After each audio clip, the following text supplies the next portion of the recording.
여러분, 지난주에 우리가 살펴본 그 아브라함과 다른 왕들과의 싸움은 하나님께서 자신의 나라, 하나님의 나라를 보호하시기 위한 하나님의 싸움이었습니다. 318명으로 그리고 그와 함께 더불어 있는 소수의 사람과 더불어서 그 큰 전쟁에서 싸워 이겼다라고 하는 것은 그 싸움이 여호와의 전쟁이었다라고 말하는 것입니다. 하나님 나라를 지키시고 하나님 나라를 보호하시는 그러한 전쟁이었음을 우리에게 말해주고 있습니다. 여러분, 이 전쟁이 끝나고 돌아올 때, 오늘 17절에 보니까 그돌라오멜과 함께한 왕들을 쳐부수고 돌아올 때 이렇게 표현하고 있어요. 그때에 두 왕이 아브라함을 맞이합니다. 두 왕이 아브라함을 맞이합니다. 첫째 언급되고 있는 왕이 소돔 왕이에요. 소돔 왕이 아브라함을 영접합니다. 두 번째로 언급된 왕은 살렘 왕의 멜기세덱입니다. 여러분, 멜기세덱의 그 이름은 두 단어가 합성된 단어예요. 멜렉 그리고 체데크라고 하는 이 두 단어가 하나로 합친 거예요. 이 멜렉이라는 거는 히브리 말로 왕이라는 말이에요. 왕. 체데크라는 말은 의라는 거예요. 그래서 의의 왕이라 이렇게 지칭하는 것이죠. 그리고 살렘 왕이다라고 할 때 살렘은 많은 학자들이 예루살렘을 두고 설명하고 있어요. 살렘이라고 하는 말도 우리가 쉽게 이해하자면 샬롬이라고 하는 말하고 같은 의미인 거죠. 그래서 어떤 왕입니까? 평화의 왕이라는 거예요. 평화의 왕. 평화의 왕. 그래서 히브리서 7장 2절에 이렇게 표현하고 있어요. 히브리서 7장 2절에 아브라함이 모든 것의 10분의 1을 그에게 나누어 주니라. 그 이름을 해석하면 먼저는 의의 왕이요 그 다음은 살렘 왕이니 곧 평강의 왕이요 라고 이렇게 말하고 있어요. 멜기세덱에 대해서 이렇게 의미를 부여하고 있는 거예요. 여러분, 이 멜기세덱에 대해서는 우리가 추후에 또 더 좀 살펴볼 필요가 있습니다. 그런데 오늘 이 멜기세덱에 있어서 특이한 표현들이 있는데 그게 뭐냐면 18절에 그는 지극히 높으신 하나님의 뭐가 된다고요? 제사장이 된다라고 얘기하고 있어요. 제사장이다. 그 제사장이 떡과 포도주를 가지고 나와서 아브라함을 축복했다라고 말해요. 여러분, 여기 제사장이라는 말은 성경에서 창세기부터 시작해가지고 처음 기록된 말이에요. 앞에서 제사라고 하는 행위는 있었어요. 그러나 제사장이라고 하는 표현은 처음 등장하고 있어요. 여러분, 제사장이라고 하는 직위가 가지고 있는 의미가 뭡니까? 제사장이 가지고 있는 기능 중에 가장 중요한 기능이 뭘까요? 그것은 물론 하나님 앞에 제사하는 거예요. 그죠? 제사하는 건데 중요한 것은 하나님과 사람의 중보적 위치를 가지고 있다는 거예요. 그래서 하나님의 마음을 가지고 백성들을 복되게 하는 것, 축복하는 일들. 그래서 아론의 그 집안이, 제사장 가문이 백성들을 축복하기 위하여서 기도하는 기도문들이 있잖아요. 그죠? 이렇게 축복을 하는데 지금 아브라함을 축복한단 말이에요. 아브라함을 축복하는 이유가 뭐냐면 하나님의 나라를 대표하여 하나님의 백성을 보호한 그 싸움에서 승리하고 돌아오는 것에 대해 하나님께서 복을 내리신다는 거죠.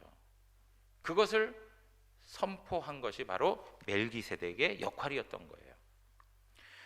그 전쟁에서 승리한 것을 축복하는 것, 하나님께서 아브라함에게 복을 주신다는 것, 이미 아브라함이 하나님의 복을 누리고 있다는 것, 이 모든 것들을 설명해 주고 있는 거예요.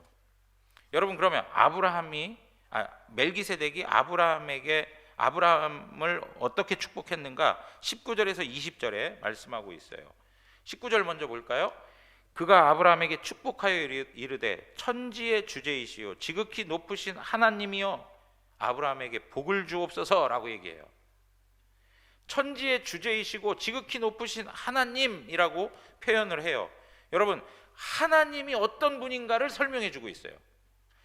멜기세덱의 고백을 통해서 하나님 그분이 누구신가라고 하는 것을 설명해 줘요. 그분이 어떤 분이라고요?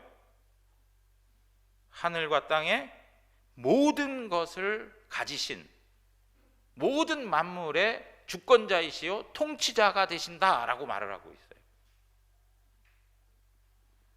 그 하나님이 지극히 높으신 하나님이시다. 여러분, 여기서 지극히 높다는 것은 우리 인간으로서 상상할 수 없는 절대적 위치를 점하고 있다는 거예요. 우리 인간을 초월한 가장 최고의 위치에 있는 분, most high, 가장 최고에 있는 분, 가장 높은 곳에 계신 분, 그분이 바로 하나님이시다라고 말씀하고 있는 거예요. 여러분, 그 하나님이 누구에게 복을 주셨다고요? 아브라함에게 복을 주셨다는 거예요. 자, 그러면서 하나님께서 그 모든 주권자이신 하나님이 아브라함에게 행하신 게 뭐냐? 20절에 나와요. 20절에 내 대적을 내 손에 붙이신 지극히 높으신 하나님을 찬송할지라, 그렇게 얘기해요. 내 대적을 내 손에 붙이셨다라고 하는 말, 여러분, 아브라함의 대적이 누굽니까? 그 내 나라의 연합군이었죠. 그 내 나라의 연합군은 결국 하나님의 나라를 대적한 인간 나라의 모습이었습니다. 사탄이 통치하는, 하나님을 배격하고 하나님을 맞서는, 하나님 나라를 공격한 그러한 나라였습니다. 그것이 바로 아브라함의 대적자였다라고 성경은 말하고 있어요. 그들을 아브라함의 손에 붙이셨다는 거예요. 아브라함이 그들과 전쟁에서 승리했다라고 말을 하고 있는 거예요. 여러분, 이러한 일들이 누구를 통해서 일어난 거라고요? 하나님을 통해서 하나님이 행하신 일이라는 거예요.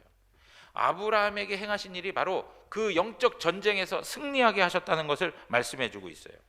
이런 측면에서 보면 아브라함이 싸운 싸움은 아브라함 개인의 싸움이 아니고, 앞에서도 말씀드린 것처럼 하나님 나라를 대표한 싸움이요, 하나님의 싸움을 싸웠다는 것을 말해주고 있는 거죠. 여러분, 하나님께서는 하나님 나라와 그 백성을 보호하신다는 것을 놓치지 마셔야 돼요. 여러분, 우리가 아무리 이 땅을 살아가면서 시련과 고난이 다가와요, 그러한 일이 있다 할지라도 하나님께서 반드시 그 백성을 보호하신다는 거예요. 지금도 보십시오. 우리의 모습들을 보거나 아니면 우리의 교회가 놓여 있는 현실을 한번 보세요. 세상적으로 보면 볼품이 없어요. 매력 없습니다. 능력이 없어요. 다른 사람들이 주목할 만한 영광스러운 것이 없어요. 어떤 경우에는 그런 건 생각지 않더라도 고난과 시련이라도 없었으면 좋겠어요. 많은 어려움들이 우리의 삶에 다가와요. 한국 교회를 보십시오. 세상으로부터 많은 지탄을 받기도 하고 영적으로 무능력해가지고 점점 쇠퇴한다는 그러한 이야기들이 우리의 귓가에 계속적으로 들려오고 있는 현실을 우리가 보고 있어요. 그러나 분명한 건 무엇이냐면 하나님의 나라는 망하지 않는다는 거예요. 하나님의 교회는 무너지지 않는다는 거예요. 하나님의 나라, 하나님의 교회, 하나님의 백성은 하나님이 보호하시고 하나님이 지키시고 하나님이 승리하게 하시는 거예요. 우리는 꼭 현세에서 세상적인 방법으로 무엇을 얻어내야만 승리하는 것이라고 생각을 해요. 그래야만 행복한 거라고 생각해요. 그렇지 않아요. 하나님의 백성인 성도는 죽음 이후에도 영원한 세계가 있어요. 세상 사람들은 이 세상밖에 없어요. 그러니까 양보할 수 없어요. 손해 볼 수 없어요. 뒤로 물러날 수가 없어요. 치열해야 되고 뺏어야 되고 욕심을 부려야 돼요. 그러나 하나님의 자녀인 성도는 이 땅에서 양보할 수 있어요. 손해 볼 수 있어요. 잃어버릴 수 있고 시련과 고난과 환난을 당해도 보상받을 것이 있어요. 무엇으로요? 하나님의 나라가 우리에게 있기 때문에 그렇습니다. 하나님의 나라가 우리에게 다가올 완전한 승리, 영광스러운 그 보상은 우리에게 포기되지 않습니다. 중단되지 않습니다. 반드시 우리의 것이 되는 것입니다. 여러분, 이러한 그 과정들을 통해서 아브라함이 전쟁을 하는 과정들을 통해서 배운 것이 있어요. 첫째, 하나님이 누구신가인가인데 말씀드린 대로 지극히 높으신 하나님이라는 거죠. 그리고 그분은 모든 만물의 하늘과 땅의 주권자가 되신다는 거예요. 그런데 그 하나님이 자기 자신에게 복을 주시는 분이라는 거죠.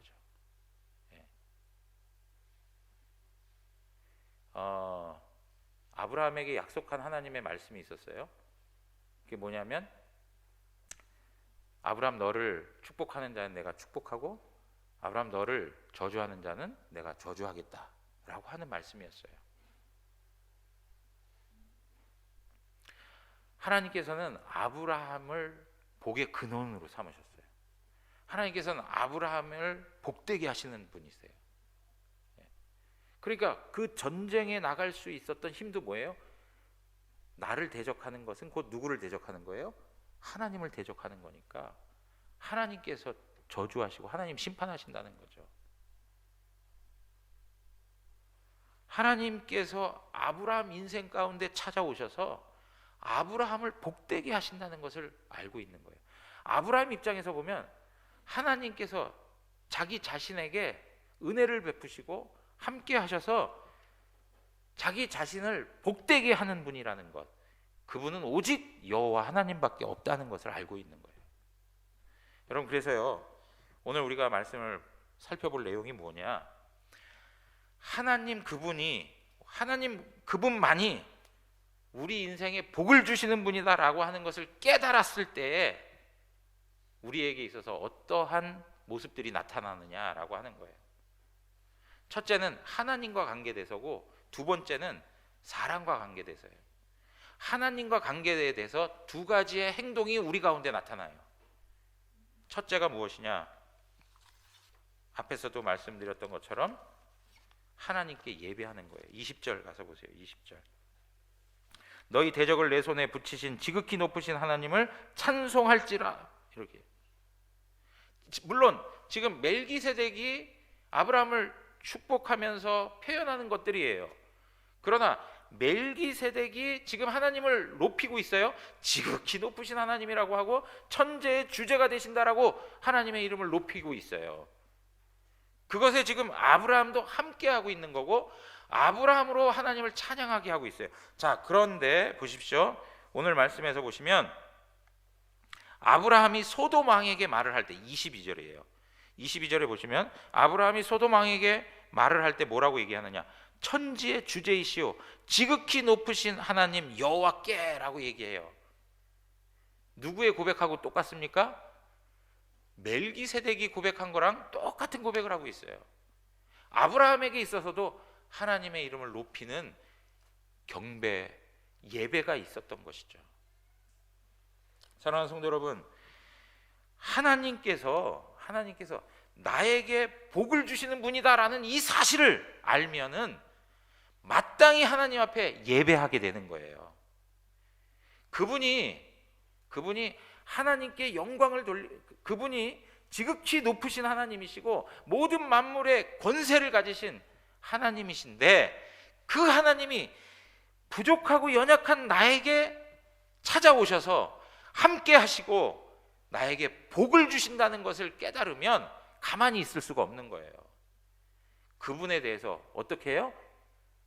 예배하게 되는 거예요. 예배하게 되는 거예요. 그분의 이름을 높여드리게 되는 거예요. 지극히 높으신 하나님이라고 하면서 천지의 주제가 되신 하나님이라고 하면서 그분의 이름을 높여드리는 거예요. 사랑하는 성도 여러분, 여러분들의 삶의 모든 것들이 하나님께로부터 왔으며 복의 근원이 하나님 되심을 믿으십니까? 그러면 여러분들의 삶에 그 하나님을 향한 예배가 일어나는 거예요. 예배는 아무나 할 수 없는 거라고 계속 말씀드려요. 예배는 하나님의 은혜가 무엇인지 아는 자들, 하나님 그분이 어떤 분인지, 누구이신지, 무엇을 행하셨는지를 아는 사람만이 할 수 있는 거예요. 하나님께서 우리에게 주신 시간, 우리의 건강들, 어떠한 삶에 다가오는 기회들, 그리고 어떤 능력, 우리가 놓여있는 자리와 위치, 여러분 이런 모든 것들이 누구로부터 왔다고요? 하나님께로부터 왔다는 것을 알면 하나님 앞에 예배하는 거예요. 예배하는 거예요. 그런데 예배하는 것을 생각할 때 보면 그냥 시간이 나서 하는 것이라 생각하고, 어떤 취미 활동 아니면 습관적인 행위 아니면 종교적 행위라고 생각하고 우리가 예배하는 경우가 많아요. 그렇지 않다는 거죠. 우리가 지금 예배하는 이 순간 우리의 고백 가운데에는 바로 하나님께서 나에게 복을 주신다는 것, 그것을 고백하면서 하나님 앞에 드리는 것입니다. 여러분, 두 번째는 무엇이냐면 10의 1조를 하나님 앞에 드린 거예요. 20절 후반부에 보십시오. 20절 후반부에 보면 그 얻은 것에서 10분의 1을 멜기세덱에게 주었다라고 얘기해요.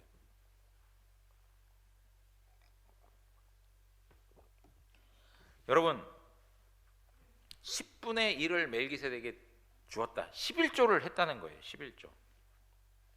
말로만 하나님 지극히 높으신 분입니다. 복의 근원이 하나님이십니다. 하나님은 나에게 복을 주시는 분입니다. 그렇게 말로만 찬양한 게 아니고 실질적으로 하나님이 자신에게 주신 복의 일부를 떼어서 하나님을 높여드리는 거예요. 여러분, 왜 물질이 중요합니까? 성경에는 돈에 대한 이야기, 물질에 대한 이야기가 굉장히 많습니다. 왜 물질이 이렇게 중요할까요? 물질은요, 우리의 마음을 빼앗아가기에 충분한 능력이 있기 때문에 그래요.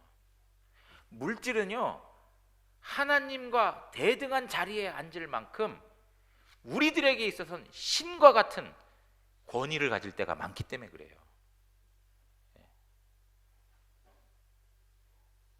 여러분, 물질은요 또 이 물질에 사로잡혀서 살아가게 되면 어떻게 되느냐? 자유를 빼앗기고 물질의 노예가 되어버려요. 물질의 마음을 빼앗기고 물질을 쫓아가는 삶을 살게 되면 우리 인생에 위기가 찾아와요. 계속 쫓아가면 얻을 것 같은데 얻지 못해요. 인생을 다 낭비하고 살아요. 물질의 종이 되어서 거기에 완전히 묶여서 살아가는 불쌍한 처지에 이르게 돼요.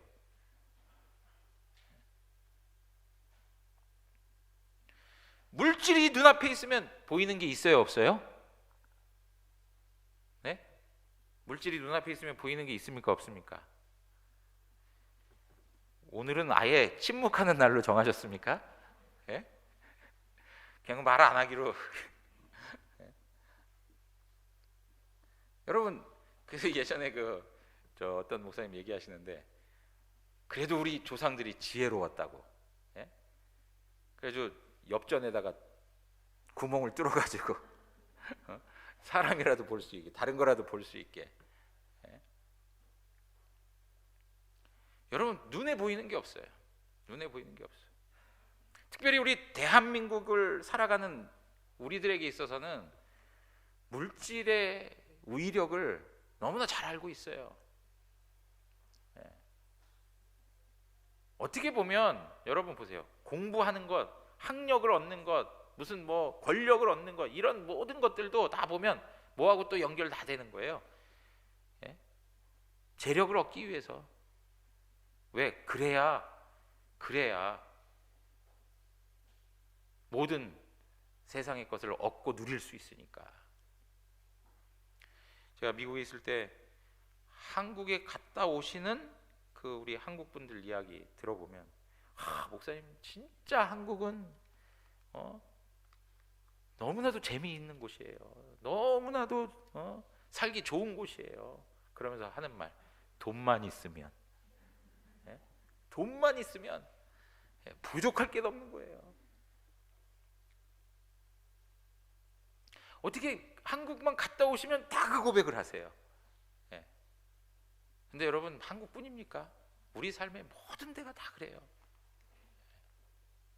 여러분, 그래서 우리가 물질을 내어놓을 수 있고 물질의 노예가 되지 않고 오직 하나님만이 내 인생의 복의 근원이 되십니다. 내가 살아가는 과정 속에 얻게 되는 이 물질도 하나님이 주신 것입니다 라고 고백할 수 있는, 그리고 그것을 계속적으로 유지할 수 있는 방법이 뭐냐면 내가 가지고 있는 것을 떼어서 하나님께 드리고 다른 이웃들을 위해 섬기는 거예요. 노예가 되는 것에 내 마음 가운데 결단을 통해서 자유를 얻는 거죠. 내가 꽉 쥐고 있는 거를 내려놓으면서 그것으로부터 자유하게 되는 거예요. 여러분, 오늘 지금 아브라함이 멜기세덱에 11조를 바치는 것 자체가 바로 이거예요. 자기 인생은 물질로 사는 사람이 아니라는 거예요. 누구로부터 사는 거예요? 하나님, 그분으로부터, 그분의 은혜로 살아간다라고 하는 것을 설명해 주고 있는 거예요. 어떤 분들은 요새 11조가 율법이다, 그러므로 우리는 지금 시대에서는 율법 시대가 아니기 때문에 그것은 폐지돼야 된다라고 주장하는 분들도 있어요. 11조가 율법이고 의무라고 생각하는 분들, 그건 정말 잘못 생각하는 거예요. 왜 그러냐?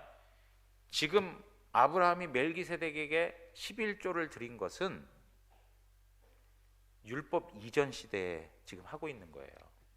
율법이 생기기 전에 지금 아브라함은 멜기세덱에게 11조를 드리고 있어요. 여러분, 하나님으로부터 받은 바 은혜가 있고 하나님 은혜에 대한 감사함이 있으면 하나님께 대해 우리가 드리고 싶어 하는 것이 당연한 거예요. 하나님만이 내 인생의 주인이 되시고 내가 그 하나님의 은혜를 인하여 살아가고 있다는 것이 고백되면 하나님 앞에 마땅히 드릴 수 있는 거예요. 그게 왜 그럼 11조냐? 그것을 하나님 앞에 드리는 데 있어서 나름대로 담아낼 것이 필요한데 구약 성경에서 11조라고 하는 직접적인 제도적인 그런 그릇이 있었기 때문에 그걸 빌어 사용하고 있는 거예요. 우리의 마음을 담을, 우리의 물질을 통해서 하나님 앞에 섬기려고 하는 그것을 담아내기 위한 그러한 그릇으로서 11조 제도를 사용하고 있는 거예요. 그것이 율법이고 그것이 의무고 그것이 폐기되어야 할 그러한 내용의 것이 아니란 말이죠. 그래서 그 은혜가 너무나도 큰 사람들은 10분의 1만 드리는 게 아니고 더 많은 것으로 하나님 섬겨 드리는 거예요. 사랑하는 성도 여러분, 오늘 아브라함이 하나님께서 내 인생의 주인이 되시고 나에게 복을 주신 하나님이시다라는 걸 깨달았을 때 마땅히 자기가 가진 것을 들여서 하나님을 섬길 수 있었다는 것, 그것이 그 진리를 붙들고 사는 사람들에게 나타나는 자연스러운 삶의 모습이라는 것을 말씀해 주고 있습니다. 자, 세 번째는 뭐냐? 오늘 세 번째 내용이 가장 중요한 내용이라고 하면 할 수 있어요. 여러분, 이 내용은 21절에서 23절에 있는 말씀인데 소돔왕이 이제 등장합니다. 소돔왕이 아브라함에게 말을 해요. 사람은 내게 보내고 물품은 너가 가져가라, 그렇게 얘기해요. 여러분, 소돔왕을 한번 생각해 보세요. 소돔왕이 자기가 아브라함한테 이래라 저래라 할 처지입니까 지금? 소돔 왕이 지금 어떤 형태로 어떤 모습이었을까요? 완전히 패전 국가의 왕 아닙니까? 그러면 정말 초라한 모습일 거예요. 여러분, 우리는 앞서서 어떤 기록을 성경을 통해서 보았냐면 소돔과 고모라 왕이 타르핏에 빠져버렸어요. 그렇죠? 역청 구덩이에 빠져가지고 완전히 다 털털 털리는 그러한 일들을 보았단 말이에요. 그러한 사람이 아브라함을 만나자마자 어떻게 해요? 너는 나한테 사람을 주고 물건 네가 가져가, 이렇게 말할 수 있는 자격이 있을까요? 그럴 자격이 없어요. 여러분, 오늘 우리가 멜기세덱과 소돔 왕을 보면서 분명한 대조점을 찾아볼 수 있는데, 멜기세덱은 아브라함에게 떡과 포도주를 가지고 와가지고 그를 섬기면서 하나님께 영광을 돌렸어요. 그런데 소돔 왕은 첫 번째 아브라함에게 건네는 말이 뭡니까? 나한테 줘라 하는 거예요. 내게 줘라. 여러분, 소돔 왕이 얼마나 육적인 사람인지를 아시겠습니까? 자기 자신의 처지도 몰라요. 자기가 어떤 형편에 있는지도 몰라요. 그러면서도 여전히 마음속에서는 욕심이 들끓고 있어요. 나한테 달라 이거예요. 그런데 여러분 보세요. 이 소돔 왕이요, 소돔 왕이 얼마나 악한지를 우리가 한번 생각해 볼 필요가 있어요. 하나님 앞에서 얼마나 용서받지 못할 사람인가를 우리는 파악할 수 있는데, 그게 무엇이냐면, 여러분 창세기 18장으로 가면 어떤 사건이 나옵니까? 소돔과 고모라가 불심판을 받아요. 소돔과 고모라가 하나님 앞에서 죄를 쌓아서 이제는 하나님이 유보할 수 없을 정도로 이제는 심판을 내리셔야만 하는 그러한 상황에 놓이게 되죠. 여러분, 소돔과 고모라의 백성들이 죄를 범하고 있는 거예요. 온 땅의 백성들이 하나님 앞에서 죄를 쌓고 있는 거예요. 그런데 그 선봉장에, 그 선두에 누가 있습니까? 소돔 왕이 있는 거예요. 왕이 하나님 앞에서 얼마나 악한지 그 악함이 백성에게 흘러가는 거예요. 여러분, 성경 역사를 한번 보시면 이스라엘 역사 속에 여로보암의 길을 따라갔던 왕들과 다윗의 길을 따랐던 왕들을 대조시켜서 설명해 주고 있어요. 여로보암의 길을 따라갔던 왕들은 결국에는 그 백성들까지 타락시키고 부패시켜서 하나님으로부터 심판을 당하도록 만들어 버렸어요. 그러면 소돔 왕도 역시 그 나라의 백성들보다도 더 타락하고 더 부패되고 더 오염되고 쓰레기 같은 인간인 거예요.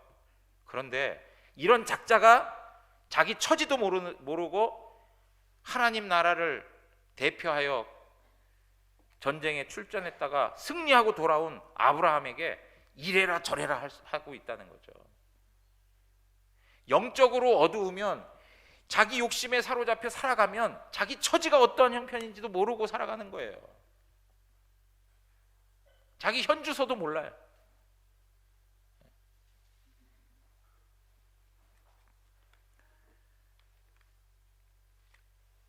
그러면서 사람을 달라는 거예요. 사람.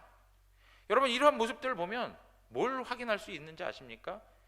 사람을 달라는 이야기는 이 소돔 왕이 영혼 사냥꾼이구나라고 하는 것을 알게 되죠. 소돔 왕에게 사람들이 들어가게 되면 어떤 일이 생겨납니까? 결국에는 죄 짓는 것밖에 없어요. 죄인이 되는 것밖에 없어요. 사람을 달라는 거예요. 영혼 사냥꾼이 되는 거예요. 소돔과 고모라 땅은 결국에는 영혼을 사로잡고 영혼을 죽이는 그러한 땅인 거예요. 하나님 없이 살아가는 삶의 배경들, 문화들, 그 모든 것은 우리 인간적으로 살아가는 것 같게 하고 우리가 마땅히 그렇게 살아도 별 문제 없는 것 같이 보여지지만 결국엔 뭐예요? 사탄에 사로잡혀서 우리의 영혼을 지옥으로 끌고 가고 있는 거예요. 영혼을 파탄 만드는 거예요. 파괴하는 거예요. 그렇기 때문에 영적인 분별력이 있어야 되는 거예요. 영적 분별력. 여러분, 그래서요, 이러한 사람이 그런 제안을 하니까 아브라함이 뭐라고 그러는지 아십니까? 22절, 소돔 왕에게 이르되 천지의 주제이시오 지극히 높으신 하나님 여호와께 내가 손을 들어 맹세합니다. 그러면서 23절, 내 말이 내가 아브라함으로 치부하게 하였다 할까 하여 내게 속한 것은 하나도 갖지 않겠다는 거예요. 하나도 갖지 않겠다. 소돔 왕이 너 물품은 네가 다 가져, 물질은 네가 다 가져. 아이 그래요? 감사합니다 하고 받아. 그러면 어떻게 되는 건지 아십니까? 소돔 왕의 종이 되는 거예요. 소돔 왕의 노예가 되는 거예요. 소돔 왕에게 묶인 인생이 되는 거예요. 소돔 왕은요, 하나님께 돌아가야 할 영광을 자기가 취하려고 하는 거예요. 아브라함 봐봐, 내가 저 사람의 재산을, 저 사람의 부유함을 책임진 사람이야. 내가 저 사람에게 부유함을 준 사람이야. 하나님께서 아브라함을 책임지시고 아브라함에게 부유함을 주시고 풍족함을 주셨는데 하나님께 돌아가야 할 그 영광을 누가 빼앗는 거예요? 소돔 왕이 빼앗는 거예요. 그러니까 얼마나 사탄적입니까? 여러분, 사탄이 하는 일이 뭐예요? 하나님께 돌려줘야 할 영광을 가로채는 게 사탄이 하는 일이에요. 우리가 사탄의 영향을 받고 사탄에 사로잡혀 살아가게 되면 우리는 하나님 그분에 대해서 인정하지 않을 뿐 아니라 하나님께 돌아가는 영광을 내 것으로 삼으려고 해요. 그래서 내가 높아지려고 해요. 내 자랑, 내 권력, 내 능력 과시하기 시작해요. 그게 사탄이 하는 일이란 말이죠.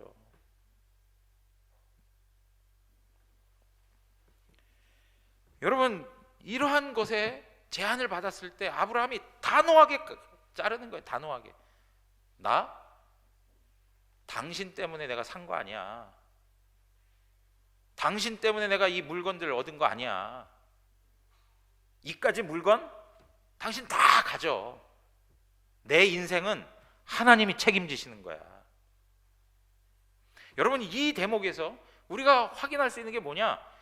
아브라함보다 더 높은 위치에 있는, 왜냐하면 그 당시에 소돔 왕은 그래도 왕이었고요, 아브라함은 아직 그런 규모가 아니었어요. 권력 있는 자였어요. 가진 것이 많은 자였어요. 힘이 있는 자예요. 자기 자신보다, 아브라함 자신보다 더 많은 것들을 가지고 얻고 누리고 살았던 사람들, 그런 사람 앞에서 당당하게 그들을 거부할 수 있는 자유가 있었다는 거죠. 그들 앞에서 당당하고 담대하고 위축되지 않는 자유가 있었다는 거예요. 여러분, 우리의 삶에 살아갈 때마다 뭔가 나보다 더 센 사람, 뭔가 나보다 더 권력이 있고 뭔가 나보다 더 많은 것을 가진 사람들, 나보다 더 많이 배운 사람들 앞에서 위축될 때 있어요, 없어요? 끝까지 대답 안 하기로 이제 계속 위축될 때가 있어요. 우리가 삶을 살다 보면. 목사님 저도 그래요. 매일매일 대하는 사람 비교해. 아, 저 사람 나보다 뭐가 더 낫고 저 사람 나보다 뭐가 더 많이 가지고 있고, 그래서 저 사람이 끌어주면 나는 안 될 것 같고, 저 사람이 나를 책임져 주지 않으면 내 인생은 안 될 것 같고. 여러분 한번 보세요. 요셉의 인생 가운데 술관원장에게 이 교도소에서 나가시면, 이 감옥에서 나가시면 저를 좀 생각해 주세요 라고 얘기했어요. 그런데 술관원장이 생각해 줍니까? 결국엔 누가 하셨어요? 하나님이 요셉을 일으켜 세우신 거예요. 그러니까 여러분 보세요. 하나님 그분만이 내 인생에 복을 주십니다 라고 하는 이 분명한 사실을 붙들고 살아가게 되면 다른 사람들 앞에서 위축되지 않고 그들의 종과 같이 살아가지 않는다는 거예요. 그들에게 묶여서 매여서 살 필요가 없다는 거예요. 자유하게 살 수 있는 거예요. 당당하게 살 수 있다는 거죠. 사랑하는 성도 여러분, 오늘 혹시 이 자리에 앉아 계시면서 내 직장 속에서 아니면 나의 사회적 관계 속에서 뭔가 누군가에게 이렇게 비위를 맞춰야 되고 눈치를 봐야 되고 소위 속된 말로 하는 알랑방구 껴야 되고 막 그런 처지에 있는 분이 계십니까? 오늘 다시 한번 이 하나님의 말씀을 부여잡으세요. 하나님이 내 인생을 책임지시고 나와 함께 하시고 나에게 복을 주시는 이는 오직 여호와 하나님이시다. 그 사실을 붙들고 당당하게 서세요. 당당하게. 그렇다고 막 무대뽀로 막 그냥 하라는 게 아니에요. 막 싸우고 덤벼들라는 거 아니에요. 지혜롭게 살아가야죠. 덕 있게 살아가야죠. 사랑하는 성도 여러분, 아브라함에게 그런 어떤 세력으로부터의 자유함이 있었다는 거예요. 그리고 마지막으로 자기보다 더 많이 가진 자, 더 높은 자, 더 힘 있는 자, 그 사람 앞에서도 자유함을 갖고 당당할 수 있는 것과 더불어서 연약한 자들, 없는 자들, 결핍 있고 부족한 자들에게 넉넉한 배려와 사랑과 친절함을 베풀 수 있는 거예요. 오늘 24절 한번 다 같이 읽겠습니다. 24절입니다. 오직 젊은이들이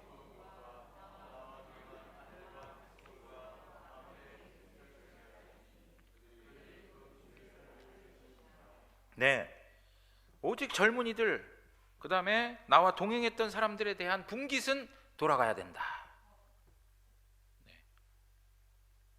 그들을 위한 입장을 전달해주고 있어요. 여러분, 하나님께서 내 인생의 주권자가 되시고 나를 복되게 하시는 분이시다라는 사실을 알게 되면 내가 가지고 있는 상황과 환경에 개의치 않고 나보다 연약하고 부족한 사람들에 대해서 넉넉한 마음을 가질 수 있는 거예요. 여유로운 마음을 가질 수 있는 거예요. 충분히 배려해 줄 수 있는 모습이 있는 거예요. 그런데 하나님이 내 인생 책임지시고 하나님이 나에게 복을 주신다는 사실을 모르면 내 스스로의 힘을 가지고 나를 책임져야 되고 내 인생을 살아가야 되기 때문에 나 자신이 세워지지 않았다라고 생각하면 다른 사람에게 손을 내밀 수가 없어요. 다른 사람을 향하여 손을 필 수가 없어요. 그래서 그런 얘기 많이 하죠. 뭐 연약한 사람들, 막 소외된 분들 뭐 좀 도웁시다, 섬깁시다 막 그러면 뭐라 그래요? 나도 연약한데, 나도 소외당한 이웃인데. 여러분, 그런 생각 가질 때 있습니까, 없습니까? 저 사람만 연약한가? 저 사람만 힘든가? 나도 힘든데. 여러분, 그러한 내용들이 왜 나올까요? 나 자신도 뭐가 없다는 거예요. 그런데 하나님이 나와 함께 하시고 나에게 하나님께서 복을 주시는, 그리고 내 인생을 책임지시는 하나님이시다라고 하는 것을 안다면 내 상황 속에서 내가 좀 부족하고 내가 좀 연약해도 어떻게 해요? 손을 필 수 있고 베풀 수 있고 나눌 수 있는 거예요. 이러한 하나님의 말씀, 하나님이 우리 가운데 행하시는 이 하나님의 은혜로우신 이 사역, 이거를 모르니까, 이것에 대한 인정이 안 되고 이것에 대한 경험이 없으니까 내가 내 인생을 책임지고 살아야 되니까 감히 누구를 돕겠습니까? 누구에게 손을 펼 수 있겠습니까? 나도 먹고 살기 죽겠는데. 사랑하는 성도 여러분, 하나님의 은혜를 받은 하나님의 사람들은 그렇게 사는 사람들이 아닙니다. 여러분, 하나님께서 우리를 대하신 게 어떻게 대하셨습니까? 차별되게 대하신 분이 아닙니다. 넌 뭔가 능력 있고, 넌 뭔가 열심히 있고, 너 지식도 많아. 그러니까 내가 너를 위해서 복을 내려줄게. 이렇게 우리를 대하신 분이 아니에요. 우리는 아무것도 가진 것이 없었어요. 영적으로 연약한 자들이고 하나님 앞에서 죄를 짓고 경건치 아니하였던 사람들이었고, 더 나아가서 하나님 앞에서 원수된 사람이었어요. 하나님을 싫어했던 자들이었어요. 그럼에도 불구하고 예수 그리스도께서는 하나님과 동등됨을 취하지 아니하시고 자기를 비워 사람이 되고 죄인이 되고 십자가에서 죽기까지 우리를 사랑해 주었어요. 여러분, 우리가 가지고 있는 복은 이미 커요. 앞으로 하나님께서 우리에게 주신 복도 너무나도 크지만 우리가 지금 가지고 있는 복도 너무 커요. 우리에게 하나님께서 죄사함의 은혜를 주셨어요. 우리에게 하나님 자녀가 되는 복을 주셨어요. 우리로 하여금 하나님의 나라를 소유할 수 있게 해주셨어요. 우리로 하여금 완전한 하나님의 나라에서 영생할 수 있도록 우리에게 은혜를 베풀어 주셨어요. 예수 그리스도 그분을 우리에게 통째로 허락해 주셨어요. 그렇다면 그 은혜를 받은 바 우리는 어떻게 하고 살아야 될까요? 첫째, 하나님을 예배해야 하는 것이고, 둘째, 하나님이 주신 것들을 통해서 하나님을 섬길 줄 알아야 되는 것이고, 셋째, 사람들과 관계에서 더 많이 갖고 더 능력 있는 사람들 앞에서 더 당당할 수 있어야 되고, 연약하고 부족하고 아파하는 사람들 앞에서 우리의 손을 펴서 그들을 섬기고 사랑하고 베풀 수 있어야 하는 것이 성도가 살아가야 하는 삶의 모습입니다.